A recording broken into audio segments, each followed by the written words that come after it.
Umbanda e o Candomblé são duas religiões brasileiras que contam com muitos elementos africanos.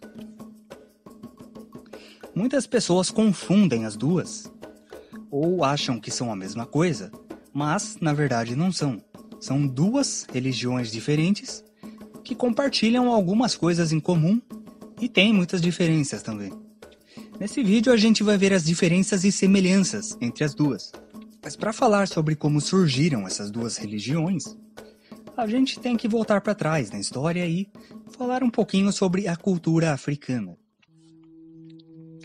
Antes da época das grandes navegações, que lançou os europeus ao mar e fez eles descobrirem e mais tarde colonizarem as Américas, existiam na África várias sociedades, algumas sendo grandes reinos e outras sendo tribos ou agrupamento pequenos de pessoas que caçavam e viviam da natureza. Cada um desses povos, que viviam em diferentes partes da África, tinha crenças religiosas diferentes, tendo como único ponto em comum o culto a vários deuses, chamados orixás.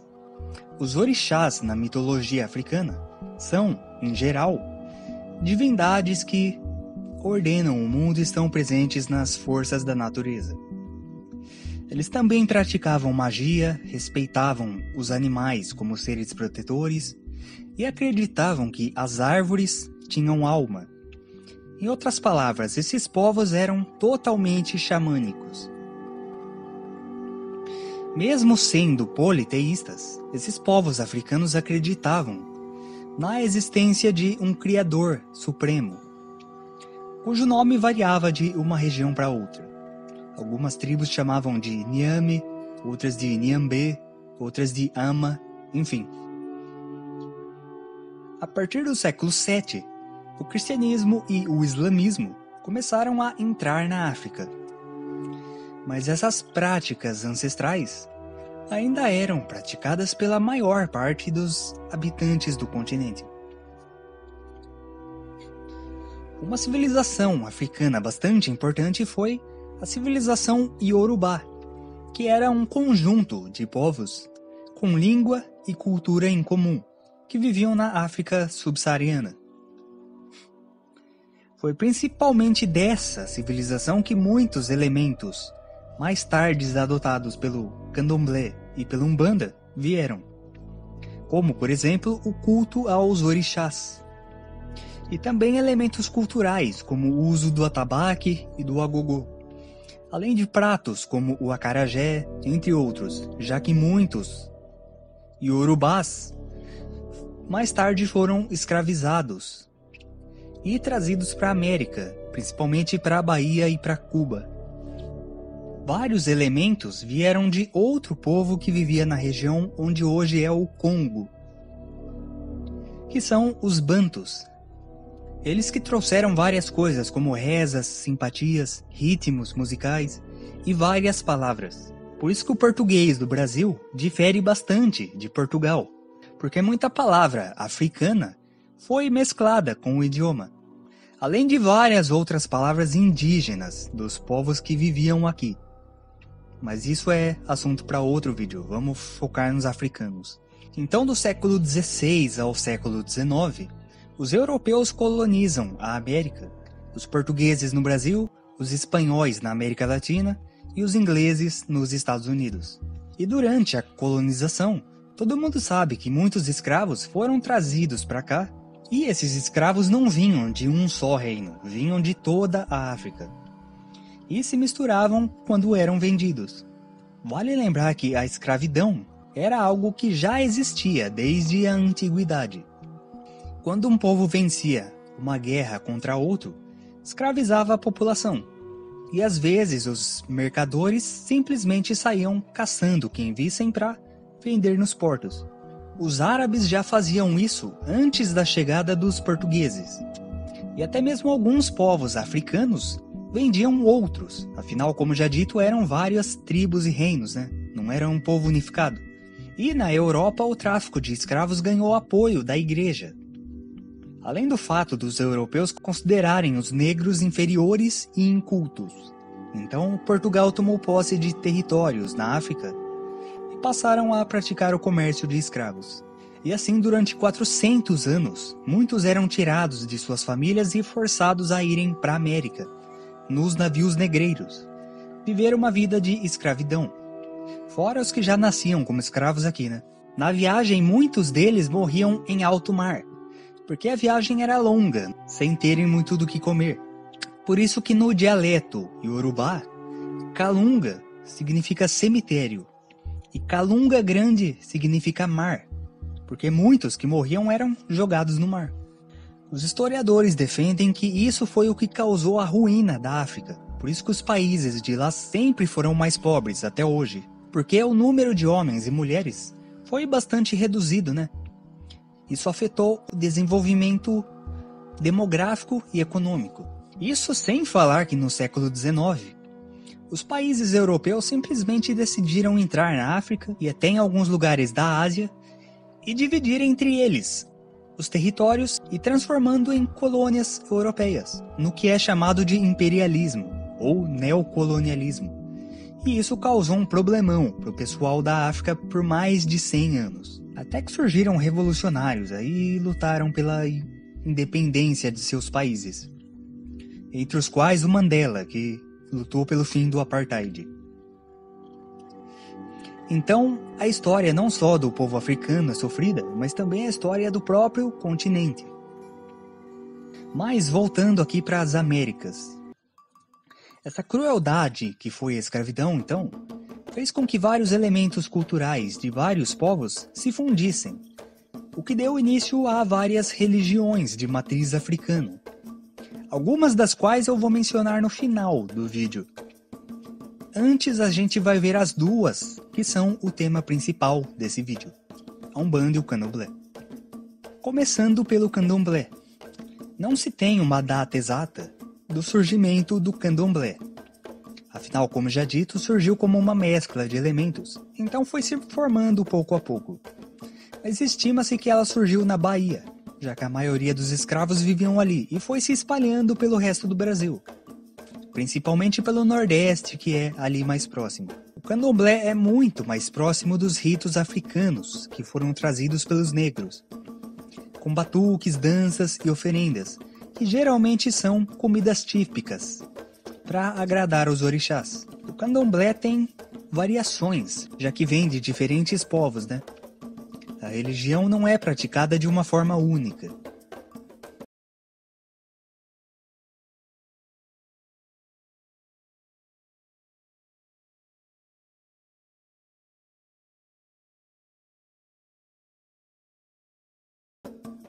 Ao contrário da Umbanda, os cultos do Candomblé não utilizam cigarro e álcool, e nem é comum a prática da incorporação ou da mediunidade. Os rituais nos terreiros são espécies de festas em oferta, com comida, música e dança, o que, na crença de quem pratica, atrai os espíritos ancestrais e os orixás. Quando as pessoas iniciam nessa religião, elas fazem danças sob uma espécie de transe e dançam de acordo com os seus orixás de cabeça, que são os orixás que guiam a vida de cada pessoa. Já a Umbanda é uma mescla, um grande sincretismo entre o cristianismo, as religiões afro, o espiritismo e até alguns elementos do folclore brasileiro, como pretos velhos, índios, etc. Bom, para entender a Umbanda, a gente precisa entender o espiritismo. O espiritismo todo mundo conhece. A maioria dos assuntos dentro da espiritualidade como um todo, como transição planetária, reencarnações, karma, colônias espirituais, plano astral, e uma infinidade de coisas que a gente fala tranquilamente vieram do espiritismo. Então a gente vive imerso nessa cultura. Eu ia fazer um vídeo só sobre o espiritismo, para quem é novo no canal, que tá chegando agora, porque pesquisou aí sobre Umbanda e Candomblé e caiu nesse vídeo. Pra quem não sabe, eu tô fazendo aqui uma sériezinha sobre cada religião. Mas eu resolvi não fazer um vídeo sobre o espiritismo. Primeiro porque, como já dito, todo mundo conhece. Não tem muito o que apresentar. Depois porque em 5 minutinhos daria pra falar tudo e ia ficar um vídeo bem curto. E também porque tem um vídeo que faz parte de uma outra série, onde eu já falo sobre o espiritismo. Então é mais fácil eu deixar ele, para quem tiver interesse, para que vá lá assistir. Então eu vou deixar ele no card que vai aparecer aqui em cima e também na descrição, tem o link. Assim como eu não vou fazer nenhum vídeo falando sobre a Wicca, que também é outra religião, porque já tem vídeo explicando. Mas enfim, chega de enrolação e vamos voltar aqui, né? A Umbanda surgiu em 1907 ou 1908, não se sabe ao certo, no Rio de Janeiro, com um jovem chamado Zélio Fernandino de Moraes, que começou a ter um comportamento estranho, imitando um velho, falando coisas que ninguém conseguia entender. E a família dele então levou ele ao médico, depois no padre, que não resolveram nada, né?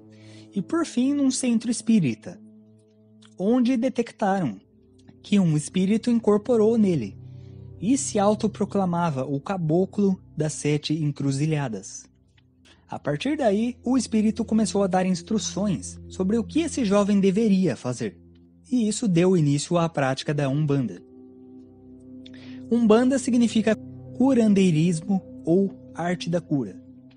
Por ser uma religião sincrética, a Umbanda acredita na existência de um Deus supremo chamado Olorum, e também nos orixás, além de preceitos espíritas, como reencarnação e karma, e cultuam entidades que seriam espíritos avançados.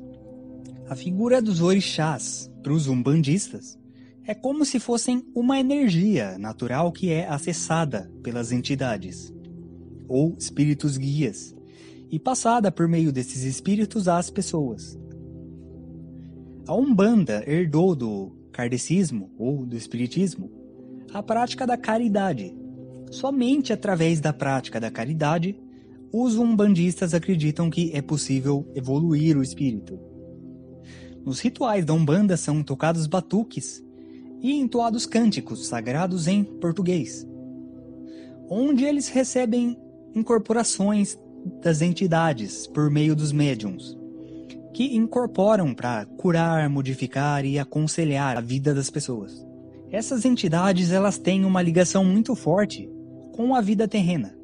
Por isso elas têm predileção por vícios, como fumo de cachimbo, charuto, cigarros e álcool, para realizarem o que chamam de trabalho, que é a incorporação no terreiro durante o ritual.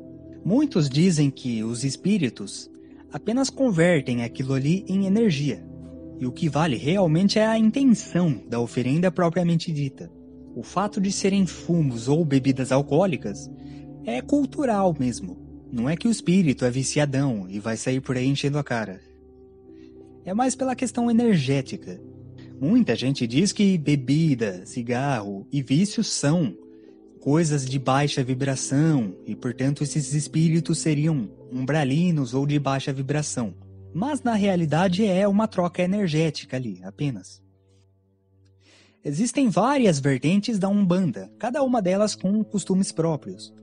Associações diferentes entre orixás e santos, que variam de região para região. E algumas possuem influência do cristianismo, outras do candomblé, outras da santeria, que eu vou falar daqui a pouco, e várias outras. Algumas são bem afro e outras são bem brasileiras. Esse sincretismo todo, ele teve início com a associação de santos aos orixás. Na época da escravidão, como a sociedade era católica, os africanos pegavam a imagem física de santos e usavam para cultuar os orixás. Assim, se o senhor lá visse, ia achar que eles estavam rezando para os santos, já que os cultos originais deles eram proibidos. Foi a mesma coisa com a capoeira, que era um estilo de luta que os negros usavam para lutar contra os senhores e fugir para o quilombo, mas que eles disfarçavam, fazendo parecer que era apenas uma dança. Bom, então criou-se essa associação que existe até hoje entre santos católicos e orixás. Por exemplo, Iemanjá é associada como Nossa Senhora, que era a imagem que eles usavam para cultuá-la. Xangô é São João, Yansan é Santa Bárbara, Oxalá é Jesus, e etc. Existem várias discordâncias e variações em relação aos santos associados. Mas aqui é só para se ter uma base, é só um apanhado geral. Por isso, se você for de algum estado ou região que a associação que está na tela não bate, é por causa disso. Você vai num terreiro de Umbanda e depois vai em outro e vê coisas diferentes, algumas práticas exclusivas dali, coisas totalmente diferentes. Inclusive algumas vertentes da Umbanda dizem que o Exu é amoral. O Exu e também a Pombagira, mas principalmente o Exu. Amoral quer dizer que o ser não se orienta pelos conceitos de bem e mal. Se você fizer uma oferenda e pedir para ele fazer algo que para nós humanos é considerado ruim, ele vai fazer. Afinal, não tem essa visão dual. Assim como se pedir algo bom, ele vai fazer. Isso que é amoral. É que não tem moral. Não é a mesma coisa que imoral. Imoral já é outra coisa. É quando a pessoa atenta contra a própria moral. Ou seja, ela considera algo errado e vai e faz mesmo assim. Então, alguns consideram o Exu amoral. Outras vertentes dizem que não, que o Exu é um ser de luz. Agora, o que todas as vertentes têm em comum é que o Exu não é um ser maligno. Isso vem dos cristãos. E, infelizmente, dura até hoje. Para os evangélicos, o Exu é o capiroto. Isso vem por causa do uso do tridente do Exu, que, apontado para cima, simboliza a busca pelas alturas, pelos planos elevados, ou seja, a evolução espiritual. Na mitologia grega, também tinha o tridente de Poseidon, que representava os 4 elementos. Só na cultura judaico-cristã, que o tridente é do capiroto. Então, por isso, essa demonização dos cristãos para com a figura do Exu. E antigamente, não só o Exu e a Pombagira, mas todo e qualquer orixá era visto como demoníaco. Tem uma peça de teatro do Dias Gomes, chamada O Pagador de Promessas. É sobre um homem que faz uma promessa para Santa Bárbara para que ela devolva a saúde para o burro de estimação dele. E para pagar essa promessa, ele carrega uma cruz nas costas, até a primeira igreja de Santa Bárbara que ele conhecer. E chegando lá, o padre não deixa ele entrar na igreja com a cruz, porque diz que ele, na verdade, fez a promessa num terreiro. E embora a imagem fosse de Santa Bárbara, por estar num terreiro, na verdade a promessa foi feita para Yansan. E aí dá uma confusão do caramba. Vem polícia, vem a mídia, vem os candomblecistas tentando usar a história dele como exemplo de discriminação. Enfim, eu recomendo que procurem essa história, que ela é muito boa. Tem o filme também, que aliás ganhou um monte de prêmio de cinema. Vale a pena. E ele mostra esse preconceito dos cristãos. Estava na beira da praia, quando vi 7 ondas passar. Estava na beira da praia, quando vi 7 ondas passar. Abre a porta, oh gente, que aí vem Ogum. Com seu cavalo marinho ele vem saravá. Estava na beira da praia, quando vi 7 ondas passar. Então, depois que a gente já viu as duas religiões, viu que o candomblé está mais próximo dos cultos africanos, por ter sido mais preservado, não se misturando tanto com outras religiões. Já a Umbanda é totalmente sincrética e reúne vários elementos de várias religiões. E foi mais difundida, o que a fortaleceu bastante no Brasil. Algo incomum da Umbanda e do Candomblé são os chamados trabalhos, oferendas para entidades para conseguir coisas, emprego, saúde, prosperidade, geralmente feitos em terreiros ou encruzilhadas, e que o povão no geral chama de macumba. Bom, na verdade esse termo é errado e ofensivo. Macumba é um instrumento musical de percussão usado pelas duas. Aí com o tempo esse termo passou a ser usado para se referir aos trabalhos e oferendas, o que não seria um problema se fosse apenas o termo, mas acontece que com ele vem uma carga negativa. Para os cristãos é tudo coisa do capeta, e para o pessoal não necessariamente cristão, mas leigo, esses trabalhos são feitos todos para se prejudicar alguém, fazer mal para os outros, fazer macumba para os outros, né? Quando na verdade a grande maioria é para se beneficiar ou beneficiar os outros. É claro que existem trabalhos em função de prejudicar os outros, sim, mas são minoria. E isso não quer dizer que a prática em si, ou a religião como um todo, são ruins. Ruim é essa pessoa que está se utilizando para esse fim, simples. Ao invés de fazer um trabalho, ou como é chamado popularmente macumba, né? Essa pessoa poderia optar por ir lá e dar um tiro no outro, sabe? Então a maldade nesse caso vem da pessoa, não da religião, que só prega o bem e o amor. Existe uma vertente da Umbanda, chamada de Quimbanda, que é basicamente uma vertente que trabalha com magia de esquerda. Se você não sabe o que é magia de esquerda, ou de direita, veja meu vídeo falando sobre magia, que eu explico lá. E nele eu falo da Wicca também, religião que eu já citei anteriormente, né? Ele tá no card e na descrição também. Tá aí, só deixando claro que esquerda não tem a ver com política não, tá? É outra coisa.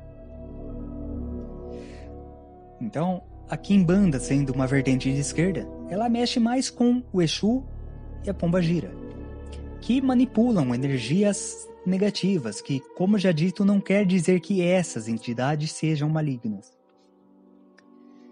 Geralmente os praticantes estão mais em lugares onde possam ter quiumbas, que são espíritos atrasados, obsessores na linguagem do espiritismo.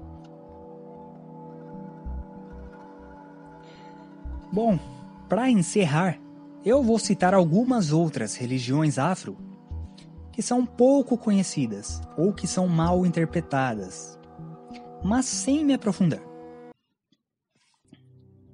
Começando pelo voodoo. Muita gente acha que o voodoo é uma prática, né? Quando você espeta lá a agulha no bonequinho e a pessoa sente dor. Mas o voodoo ou voodooísmo é uma religião afro, que surgiu no Haiti como uma mescla de componentes do catolicismo e das crenças iorubás. O nome da religião vem de Vodun, um deus que era cultuado por eles. Popularmente, o voodoo é visto como magia negra, por ignorância, por distorção dos cristãos e também pela influência da cultura pop. Mas, na verdade, as práticas da religião visam entrar em contato com milhares de espíritos menores, que possuem o poder das forças da natureza, através de incorporações, que visam trazer sabedoria, conselhos, curas. E tudo isso tem o objetivo maior de que possam entrar em contato com o Ser Supremo, assim como na mitologia iorubá. O que não quer dizer que, sim, algumas pessoas mal intencionadas possam usar as práticas dessa religião para prejudicar alguém. Mas isso não é uma regra, são exceções. Os tambores possuem uma função no voodoo de levar os dançarinos a uma espécie de transe, através da combinação de ritmos. As histórias de zumbis, tão famosas hoje em dia, têm origem no sistema de crenças populares do voodoo, segundo o qual seria possível uma pessoa mortal voltar à vida, buscando vingança contra as pessoas que lhe fizeram mal em vida. Algumas lendas haitianas contam sobre alguns casos onde um poderoso feiticeiro controlou vários zumbis. Outra religião afro é a santeria, surgida em Cuba, como um sincretismo dos costumes iorubás e o catolicismo. Os adeptos dessa religião também cultuam os orixás, e assim como no Brasil, eles foram associados a santos católicos. Os rituais deles incluem música, danças, canto e comida, e servem para que entrem em contato com os orixás em locais de reza específicos chamados de ilê, cujo sacerdote é chamado de babalorixá. A santeria não possui livro sagrado, assim como o candomblé e a umbanda também não possuem. E sempre teve tradições repassadas oralmente. Algo comum na santeria é a prática de sacrifícios de animais, o que dá muita treta até hoje com ativistas aí. Acontece que é algo cultural, não dá para simplesmente chegar e proibir. Conforme a sociedade vai evoluindo, essas práticas vão sendo abandonadas pouco a pouco, assim como o sacrifício no candomblé é algo que vem diminuindo cada vez mais. Muitos dos próprios candomblecistas são contra, embora ainda exista. Mas os adeptos dessas religiões também alegam que as matanças geralmente são feitas da mesma maneira que os animais são abatidos para o consumo. Então não é necessariamente algo cruel, ou é, dependendo do ponto de vista. Eu até entendo ativistas veganos serem contra tais práticas. Agora, a pessoa que todo domingo tá lá fazendo um churrascão, mas aponta o dedo para criticar essas práticas, não tem moral nenhuma. E eu não tô criticando ninguém aqui, só convidando a reflexão.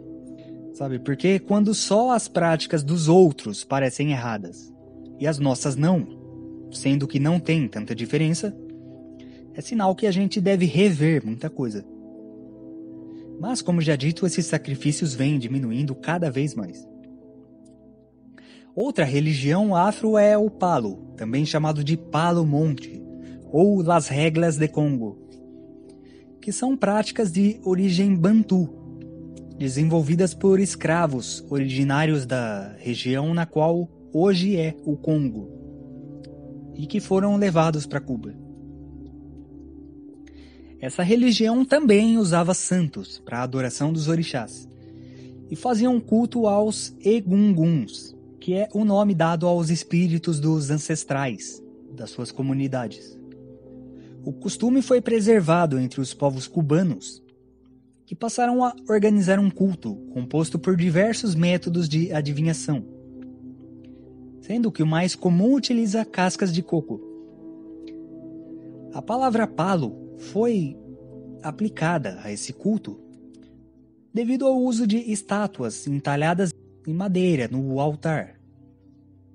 E aí que veio o nome de palo, ou pau em português.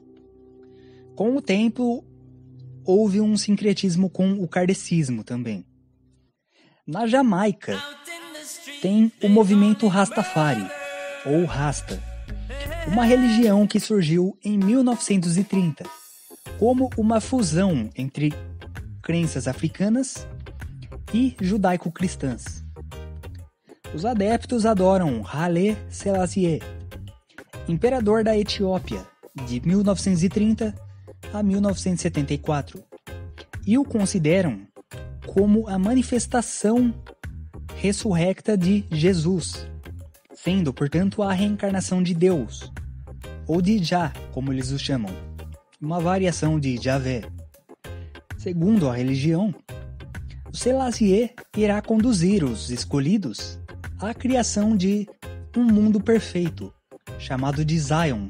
Buscando atingir o paraíso, os rastas rejeitam a sociedade capitalista moderna a qual chamam de Babilônia, que é vista como impura e corrupta. E o objetivo deles é o retorno à África. Eles não identificam o céu como o lugar do paraíso, mas sim que o paraíso fica na terra, na Etiópia. O uso da maconha dentro do movimento tem cunho espiritual e ocorre geralmente em conjunto com o estudo da Bíblia. Então não é que os jamaicanos são maconheiros porque querem, não. É um costume religioso.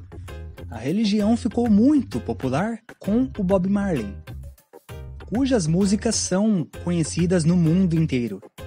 Uma cantora que eu gosto também, e que não é tão conhecida, e que divulga a filosofia rasta, é a Alika. Ela tem umas músicas muito boas, eu recomendo que procurem. O símbolo da religião é um leão, chamado Leão Conquistador da tribo de Judá, uma das 12 tribos de Israel no judaísmo. Bom, essas religiões todas citadas, né, são todas brasileiras e caribenhas.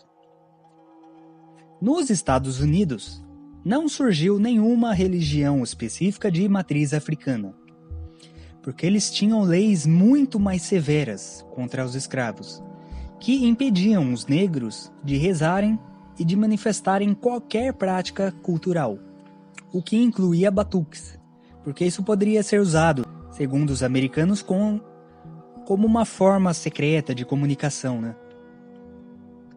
Os Estados Unidos também não eram católicos, eram protestantes. Então não tinham imagens de santos para adoração. E desse modo a cultura e as crenças religiosas africanas foram totalmente sufocadas. Embora mais tarde a santeria, o palo e até mesmo o Rastafari tenham entrado nos Estados Unidos. E principalmente o voodoo, que então foi totalmente distorcido através de filmes hollywoodianos. O Pica-Pau também, né, tem aquele episódio do voodoo. Voodoo é pra Jacu! Então o voodoo ficou muito popular como práticas de magia negra. Bom, a escravidão foi abolida no século XIX, em diferentes anos em cada país. E isso a princípio foi bom, mas depois acabou trazendo discriminação e preconceito racial contra os negros. Algo que infelizmente dura até hoje, mas é bem menor se comparado com antigamente. Teve uma época onde o negro não podia andar na calçada, literalmente. Tinha talheres próprios, copos próprios, vivia segregado. Então hoje ainda existe preconceito, infelizmente ainda é grande, mas a gente vê que a sociedade vai evoluindo aos poucos. Não dá para querer dar um salto de uma vez. E essas práticas religiosas todas ficaram na América. No Brasil, a Umbanda e o Candomblé hoje são muito praticadas, principalmente a Umbanda, já que tem muito do kardecismo, que também é uma religião totalmente brasileira, né? Embora tenha surgido na França.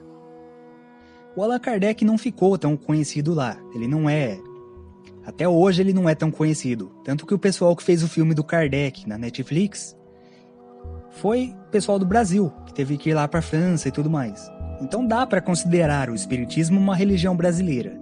E a Umbanda também é uma religião brasileira, sendo considerada patrimônio histórico do Rio de Janeiro.